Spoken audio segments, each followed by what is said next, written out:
अस्सलाम वालेकुम 10th class. उम्मीद है आप सब घर में खैरियत से होंगे। 10th फिजिक्स में बेटा हमारा लेक्चर नंबर 4 चल रहा है।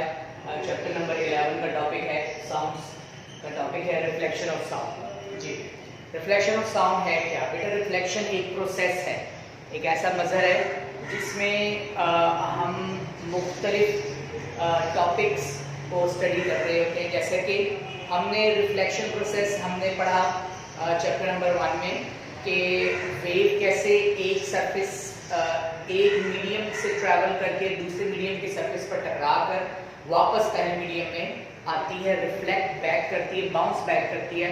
सिमिलरली बेटा आपने ये प्रोसेस छोटी क्लासेस में लाइट की सूरत में पढ़ा था कि जब आप एक शीशे को, एक मिरर को आप लाइट में लेकर जाते हैं, सनलाइट में, तो आप देखते हैं कि सनलाइट उस सरफेस पर टकरा कर कैसे रिफ्लेक्ट होती है।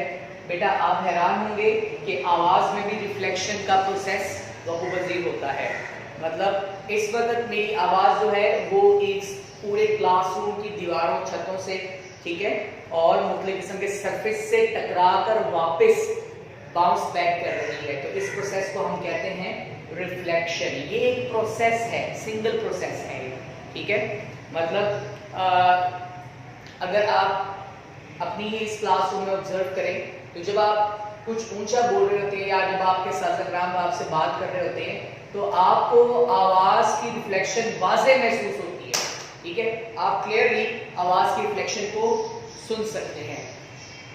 अच्छा, ऐसा होता क्यों है? देखिए, अगर तो सरफेसेस सॉलिड हो, मतलब रिजिड हो और प्लेन हो, तो उस सूरत में रिफ्लेक्शन प्रोसेस लीनियर वे में आपको सुनाई दे रही होती है, ठीक है। आपको रिफ्लेक्टेड साउंड क्लियर सुनाई दे रही होती है।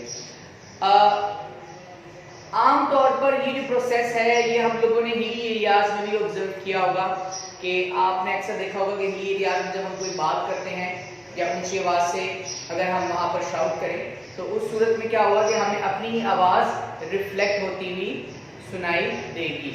अच्छा, इसके लिए कुछ शराइत हैं, अभी मैं आपको बताऊंगा कि इसे इनडायरेक्ट वे में इको भी कहा जाता है, लेकिन इको की डेफिनेशन थोड़ी सी मुख्तलिफ है यहाँ पे।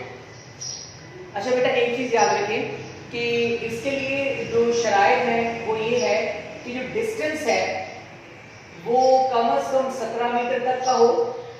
ये कोई जरूरी शर्त नहीं है, लेकिन आम तौर पर क्लियर रिफ्लेक्शन ऑफ साउंड के लिए 17 मीटर का डिस्टेंस जरूरी है और प्रॉपर लाउड साउंड हो।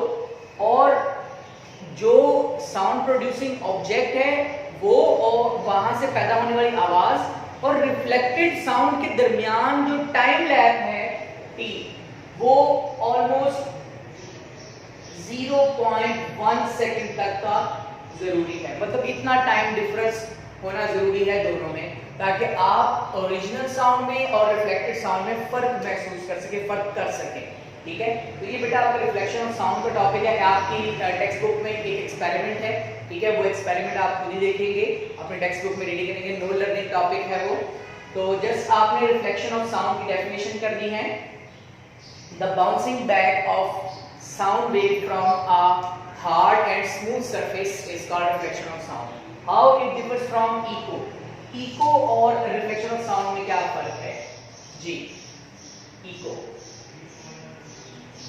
देखिए बेटा, अगर तो रिफ्लेक्शन प्रोसेस बार बार हो रहा हो, अगर रिफ्लेक्शन प्रोसेस बार बार हो रहा हो तो उस सूरत में हम ये कहते हैं इट इज इको, ये इको है। मतलब repetition of sound, repetition of sound due to the hard surfaces और रिजिड सरफेसेस। देखिए, ये हार्ड सरफेस और रिजिड सरफेस में क्लियर बता रहा हूं। जो दूसरे सरफेसेस होंगे जिसे आप पोरस सरफेस कहते हैं या सॉफ्ट सरफेसेस कहते हैं, वहां पर रिफ्लेक्शन प्रोसेस क्लियर नहीं होता, वहां पर और मराहिल होते हैं और मामला होते हैं जी। The repetition of sound due to the multiple reflection, the repetition of sound due to multiple reflection, repetition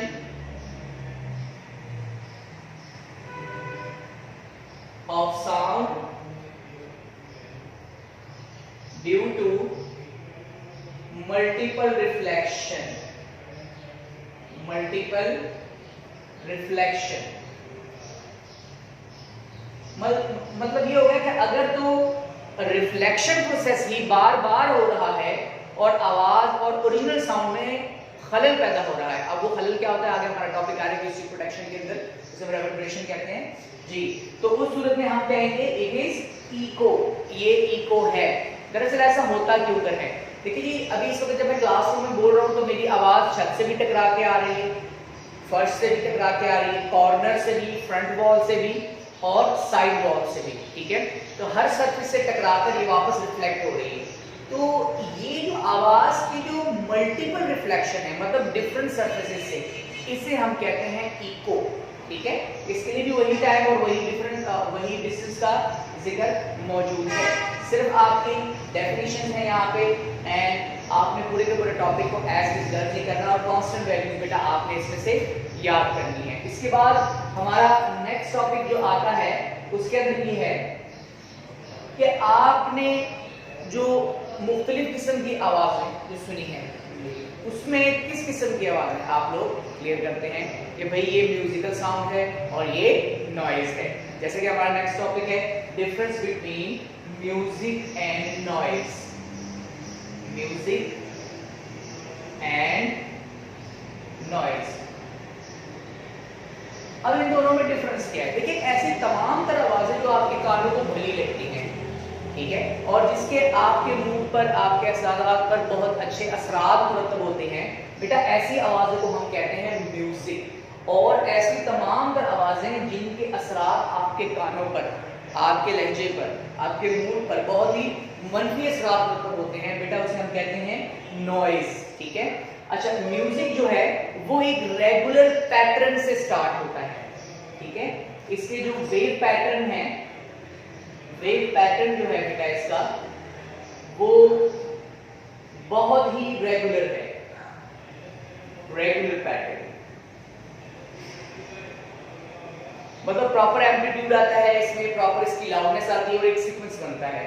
जबकि नॉइज जो है ये इसका वेव पैटर्न बहुत ही इरेगुलर होता है और ये किसी ऑब्जेक्ट के सडन वाइब्रेशन से पैदा होता है, ठीक है, सडन वाइब्रेशन से पैदा होता है। फॉर एग्जाम्पल अगर व्हाइट बोर्ड को सडनली स्ट्राइक किया जाए तो वो जो एक साउंड क्रिएट होती है उस सूरत में हमारे पास वो क्या होगी, नॉइज कहलाएगी। अच्छा, मजीद ये कि हमारे शहरी इलाके, हमारे जितने भी शहरी इलाके हैं यहाँ पर आवाज जो कि जिसे हम नॉइज कह रहे हैं, ठीक है, जिसे हम नॉइज पोल्यूशन कहते हैं, उसका एक स्पेसिफिक लेवल है हमारे वर्किंग आवर्स के अंदर, ठीक है, 85 to 90 डेसिबल।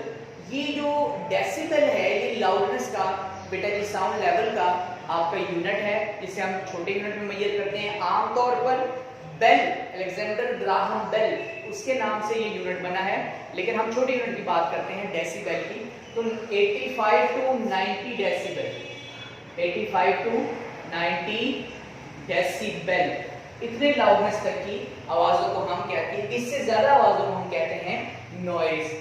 इसके ऊपर दो फैक्टर्स अंदाज होते हैं कि कौन सी आवाज हमारे लिए नॉइज होगी। दो फैक्टर हैं। एक, सबसे पहले तो ये है कि अगर कोई आवाज पैदा होती है तो उसका टोटल वॉल्यूम कितना है, ठीक है, मतलब उसकी लाउडनेस है कितनी। फॉर एग्जांपल अगर कोई शख्स चीख रहा हो और वो आपसे कुछ फासले पर मौजूद हो, तो जैसे हम लोगों ने लाउडनेस वाला टॉपिक में पढ़ा था कि जब डिस्टेंस इंक्रीज होता है तो उस सूरत में loudness of the sound decrease कर देगी, ठीक है। जबकि अगर वही शख्स बिल्कुल आपके कान के करीब आकर ऊंची आवाज में बोल रहा हो तो ऑब्वियसली लाउडनेस इंक्रीज होने से हम कहेंगे कि that is now the noise, या नॉइज से शोर है।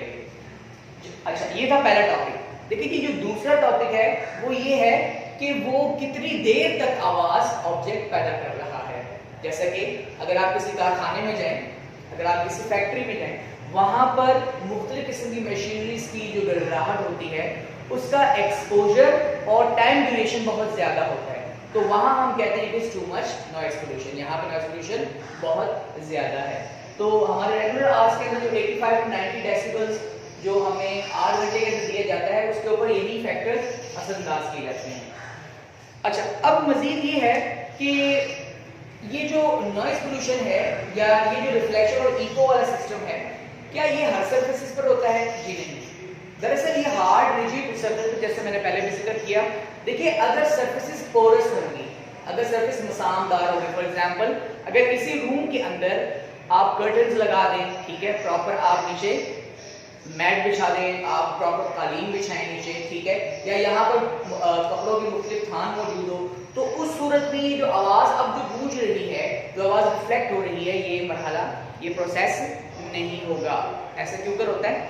दरअसल जो पोरस ऑब्जेक्ट होता है वो साउंड वेव को प्रॉपरली एब्जॉर्ब करके उसकी इंटेंसिटी और उसकी लाउडनेस को रिड्यूस करता है।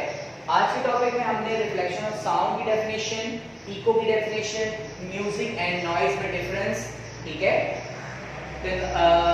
the sound which has a pleasant effect on our ear is called musical sound या music, and the sound which has a jarring effect on our ear is called noise। हमारे working hour के अंदर ये भी आपके पास decibel level दिया गया है, टेक्स्ट बुक के अंदर आप गौर से रीड करेंगे और उसको अंडरलाइन करेंगे। अच्छा, म्यूजिकल साउंड जो है वो उसका वेव पैटर्न रेगुलर होता है, सडन वाइब्रेशन से पैदा नहीं होता, जबकि नॉइज का सडन वाइब्रेशन इररेगुलर पैटर्न